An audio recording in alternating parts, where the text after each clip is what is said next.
If you're using an Apple iPhone, you might want to save contacts on it. In this video, we'll show you how to save contacts on your Apple iPhone.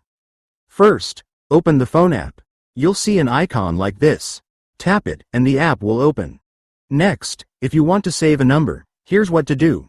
You'll see a keypad option. Tap it and type the number you want to save. For example, I'm typing this number. Then, to save the contact, look for a button like this at the top.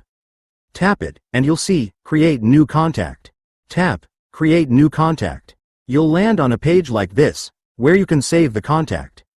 First, enter their first name. The last name is optional. There's also a company field, which is optional too. If this person has another number, you can tap, Add Phone, to include it. You can also add an email if you want, or change the ringtone for this contact. That ringtone will be unique to them. There are plenty of options here. Add whatever you like. But not everything is required. The only must-have is the first name. Once you're done, tap the Done button. When you do, the number will be saved.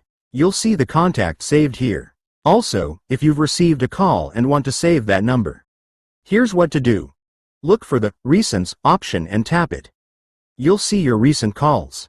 To save a number, find it in the list, then long press on it. When you do, you'll see an option. 2. Create New Contact. Tap it, and you'll go to the same page as before.